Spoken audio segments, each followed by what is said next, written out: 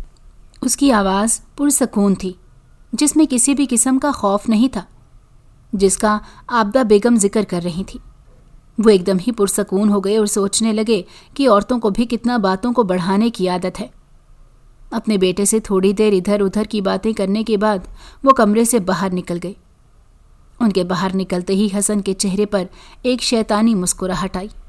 اس کے فوراً بعد ہی اس کی آنکھیں بند ہو گئیں اور وہ دوبارہ بستر پر گر پڑا۔ اگلے دن حسن معمول کی طرح اٹھا اور سب کے ساتھ جا کر ناشتہ کیا۔ آج وہ پہلے کی نسبت کافی بہتر نظر آ رہا تھا۔ اس کی ماں یہ دیکھ کر حیران ہوئی اور خوش بھی ہو گئی۔ وہ جو نہ جانے کیا کیا سوچ رہی تھیں، وہ تمام سوچیں یکدم ہی ختم ہو گئیں۔ لیکن ایک عجیب بات ہے کہ حسن ان کی آنکھوں میں دیکھ کر بات نہیں کرتا تھا، بلکہ اب وہ جب بھی بات کرتا تھا نظریں جھکا کر کرتا تھا، یا اگر اس کی ماں اس کی طرف ذرا دیر بھی دیکھتی تو اس کے چہرے پر پریشانی کے تاثرات پیدا ہو جاتے، یا وہ نظریں چرانے لگتا، کیونکہ یہ سب وہ خود نہیں کر رہا تھا بلکہ وہی مخلوق کر رہی تھی، جو اب حسن کے جسم پر بھی قابض ہونے لگی تھی۔ اس کا جب دل کرتا وہ حسن کے اندر داخل ہو جاتی۔ اس سلسلے کو 5 دن گزر چکے تھے۔ حسن دن بدن کمزور ہوتا جا رہا تھا، لیکن اب اس کے ماں باپ کو اس کی حالت کا احساس نہیں ہو رہا تھا، کیونکہ اس مخلوق نے اس کے ماں باپ پر بھی جادو کر دیا تھا۔ اس کے ماں باپ وہی دیکھ رہے تھے جو مخلوق انہیں دکھانا چاہتی تھی۔ ایک دن اس کی ماں گھر پر نہیں تھی، جبکہ اس کا باپ معمول کی طرح آفس گیا ہوا تھا۔ حسن لاؤنج میں بیٹھا ہوا تھا۔ اس کا دل تیزی سے دھڑک رہا تھا، کیونکہ اس وقت بھی وہ لاؤنج میں اس چیز کی موجودگی کو اچھی طرح محسوس کر سکتا تھا۔ یکدم اسے یوں محسوس ہوا جیسے کوئی اس کے پیچھے سے تیزی سے گزرا ہو۔ اس نے پیچھے مڑ کر دیکھا تو وہاں پر کوئی بھی نہیں تھا۔ پیچھے لگے شیشے میں اسے اس مخلوق کا شیطانی چہرہ نظر آیا۔ اس نے جلدی سے اپنا چہرہ سامنے موڑ لیا، لیکن سامنے ٹی وی کی اسکرین پر بھی اسی کا ہی چہرہ تھا۔ اس نے آنکھیں بند کر لیں اور اپنا سر گھٹنوں کے اوپر رکھ لیا، لیکن اس کے باوجود بھی اس کا خوف کم نہیں ہو رہا تھا۔ وہ چیخنا چاہتا تھا، چلانا چاہتا تھا، اپنی مدد کے لیے لوگوں کو بلانا چاہتا تھا، لیکن وہ کچھ بھی نہیں کر پا رہا تھا۔ اس قدر بے بسی کہ اس کے مرنے کو جی چاہ رہا تھا۔ اچانک اس مخلوق کی خوفناک آواز پورے کمرے میں گونجی، جسے سن کر وہ مزید خوفزدہ ہو گیا۔ اتنے عرصے میں وہ پہلی بار اس کی آواز سن رہا تھا۔ اس کی آواز بھی اس کے چہرے کی طرح خوفناک تھی۔ اس کا دل مزید تیزی سے دھڑکنے لگا۔ وہ مخلوق اس سے کہہ رہی تھی کہ کچھ ہی دن رہ گئے ہیں، بہت جلد تمہارا خوف ختم ہو جائے گا، بلکہ تم خود ہی ختم ہو جاؤ گے۔ تمہاری تکلیف، بے بسی، سب کچھ ختم ہو جائے گا۔ اس کے بعد وہ اونچی آواز میں ہنسنے لگی، جبکہ حسن کو لگ رہا تھا جیسے اس کا دل کوئی کاٹ رہا ہو۔ یہ سب حسن کے ساتھ اس ایک رات سے شروع ہوا تھا۔ وہ معمول کے مطابق دوستوں کے ساتھ ہنسی مذاق ہلا گلا کر رہا تھا۔ واپسی پر اسے دیر ہو گئی تھی۔ اس نے گھر کال کر کے اپنی ماں کو بتایا کہ وہ آج کی رات دوستوں کی طرف ہی رکے گا، لیکن اس کی ماں نے صاف صاف انکار کر دیا اور کہا کہ تمہیں کہیں بھی رکنے کی ضرورت نہیں ہے، ابھی اور اسی وقت گھر آؤ۔ تمہاری دادی گھر پر موجود ہیں اور تمہارا بار بار پوچھ رہی ہیں۔ حالانکہ وہ خود جانتی تھی کہ حسن نے زندگی میں پہلی بار ان سے کسی چیز کی خواہش کی تھی، لیکن اس کی دادی کی وجہ سے اس کی ماں نے اسے گھر آنے کا کہا، کیونکہ اس کی دادی بہت فسادی تھی اور چھوٹی چھوٹی بات پر لڑائی جھگڑے کرتی تھی۔ ابھی بھی اگر حسن گھر واپس نہ آتا تو اس کی دادی اس کی ماں کی تربیت پر انگلی اٹھاتی۔ ابھی کافی دیر پہلے سے وہ اس کی ماں کو باتیں سنا رہی تھی کہ تم نے اپنے بیٹے کی کیسی تربیت کی ہے، جسے کسی چیز کی پرواہ نہیں ہے۔ وہ یہ سب پریشانی کی عالم میں کہہ رہی تھی۔ نہ جانے کیوں ان کا دل اپنے پوتے کی طرف سے گھبرا رہا تھا۔ اسی وجہ سے حسن کو مجبوراً واپس لوٹنا پڑا۔ راستے میں اس کے دوستوں کی گاڑی خراب ہو گئی۔ حسن کا گھر گاؤں کے شروع میں ہی تھا۔ اس کے گھر سے تھوڑے ہی فاصلے پر ایک بہت بڑا اور گھنا جنگل شروع ہو جاتا تھا، جہاں سے رات کو اکثر جانوروں کے غرانے کی آوازیں آتی تھیں، جو ماحول کو مزید دہشت ناک بنا دیتی تھیں۔ حسن گاڑی سے باہر نکل آیا۔ اچانک حسن کو یوں محسوس ہوا جیسے کوئی بلی درد سے کرا رہی ہو۔ یہ آواز اسے ایک درخت کے پیچھے سے آ رہی تھی۔ حسن کے دل میں آیا کہ جا کر دیکھے، کیونکہ بلی کی آواز میں تکلیف تھی، لیکن نہ جانے کیوں اس کی چھٹی حس اسے رکنے کا اشارہ دے رہی تھی۔ لیکن پھر بلی کا احساس کرتے ہوئے وہ اس کی طرف بڑھ گیا۔ اس نے دیکھا کہ وہاں پر بلی کا نام و نشان نہیں تھا، لیکن ایک چمکتی ہوئی چیز تھی۔ یوں لگ رہا تھا جیسے کسی نے اس شیشے کے اندر بہت ساری روشنی کر دی ہو۔ اس شیشے کو دیکھ کر اس کی آنکھیں چمکی۔ اسے شروع سے ہی عجیب و غریب چیزیں پسند تھیں، اور یہ بوتل عجیب و غریب ہونے کے ساتھ ساتھ بہت پیاری بھی تھی۔ اور یہاں اس سے سب سے بڑی غلطی سرزد ہو گئی۔ اس نے بغیر سوچے سمجھے ہی وہ بوتل کھول دی۔ اس کے بوتل کھلنے کی دیر تھی کہ اس بوتل سے وہ تمام روشنیاں غائب ہو گئیں۔ وہ پریشانی کے عالم میں دیکھنے لگا کہ ابھی تھوڑی دیر پہلے یہ بوتل جو بہت چمک رہی تھی یکدم سیاہ کیسے ہو گئی۔ اچانک وہ بوتل راکھ بن گئی۔ اس کے دونوں ہاتھ سیاہ ہو گئے۔ یہ دیکھ کر وہ مزید خوفزدہ ہو گیا۔ اس کے دوست اسے آوازیں دیتے رہے، اس کے پیچھے آ گئے، اور جب انہوں نے اسے اپنے ہاتھوں کی طرف دیکھتے ہوئے پایا تو اس سے پوچھنے لگے کہ کیا ہوا ہے، تم یہاں پر کیا کر رہے ہو اور اتنے پریشان کیوں ہو؟ اپنے دوستوں کی آواز سن کر وہ چونک اٹھا اور جلدی سے سیدھا ہوا۔ اس نے دیکھا کہ اب اس کے ہاتھ بھی بالکل ٹھیک ٹھاک تھے۔ اس کے ہاتھوں پر کسی بھی قسم کی کسی چیز کا نام و نشان تک نہ تھا، اور نہ ہی وہاں پر کوئی بوتل پڑی ہوئی تھی۔ آخر یہ کیا قصہ تھا؟ اسے کچھ بھی سمجھ نہیں آ رہا تھا کہ یہ کیا ہوا۔ اس نے اپنے دوستوں کو یہ کہہ کر ٹال دیا کہ کچھ بھی نہیں ہوا، مجھے لگا کہ یہاں پر کوئی ہے، اس وجہ سے دیکھنے کے لیے آ گیا تھا۔ اس کے ایک دوست نے کہا کہ یوں ہی ہر چیز کے پیچھے نہ چلے جایا کرو، بعض اوقات انسان خود کو مشکل میں پھنسا دیتا ہے۔ اس کا دوست بہت عجیب لہجے میں بات کر رہا تھا۔ اس کی بات سن کر اسے تھوڑا عجیب لگا، لیکن اس نے زیادہ دھیان نہیں دیا اور خاموشی کے ساتھ جا کر گاڑی میں بیٹھ گیا۔ لیکن اسے بہت عجیب احساس ہو رہا تھا۔ اسے یوں لگ رہا تھا جیسے اس کے دل پر کسی نے بہت بڑا پتھر رکھ دیا ہو۔ اسے اپنے وجود پر ایک عجیب سا بوجھ محسوس ہو رہا تھا۔ یکدم ہی وہ تھکن محسوس کرنے لگا۔ یوں لگ رہا تھا کہ اس کا پورا جسم درد سے ٹوٹ رہا ہو۔ اس کے دوست بھی اس کی بدلتی ہوئی حالت کو محسوس کر رہے تھے۔ وہ بھی یکدم پریشان ہو گئے اور اس سے بار بار پوچھنے لگے، لیکن اب اس کے منہ سے کوئی بھی آواز نہیں نکل رہی تھی اور نہ وہ کچھ کہہ پا رہا تھا۔ تھوڑی دیر بعد ہی وہ اپنے گھر پہنچ گیا، لیکن گھر والوں سے ملے بغیر ہی وہ اپنے کمرے میں چلا گیا۔ اس کی دادی جو کب سے اس کا انتظار کر رہی تھی اور اس کے بارے میں فکر مند تھی، اس کی یہ حرکت دیکھ کر برا سا منہ بنا لیا۔ اس بار اس نے حسن کی امی کو کچھ بھی نہیں کہا اور خاموشی سے اپنے کمرے میں چلی گئی۔ اس رات پہلی بار حسن نے اس مخلوق کو اپنے سامنے دیکھا تھا۔ اس مخلوق نے حسن کے دماغ سے وہ یادداشت مٹا دی تھی جس وقت حسن نے اس بوتل کو اٹھایا تھا اور اسے کھولا تھا۔ حسن کو اب کچھ بھی یاد نہیں تھا۔ اسے یہ بھی نہیں پتا تھا کہ یہ مخلوق اس کے پیچھے کیسے پڑی۔ اگر وہ یادداشت اس کے ذہن میں محفوظ رہتی تو اسے اندازہ ہو جاتا کہ اس نے یہ غلطی کی تھی۔ دوسری طرف امام صاحب اور ان کے بھائی کے درمیان رنجشیں پیدا ہو گئی تھیں۔ وہ مخلوق ہی ان کے درمیان پھوٹ ڈلوا رہی تھی اور جھگڑے کروا رہی تھی، کیونکہ وہ لوگ خاصے دیندار تھے اور قرآنی دعاؤں سے بہت زیادہ جڑے ہوئے تھے، جس سے شیطانی مخلوق کے عمل کو نقصان پہنچاتے وہ لوگ جب بھی یہاں پر آتے اس شیطان جن کو نقصان اٹھانا پڑتا۔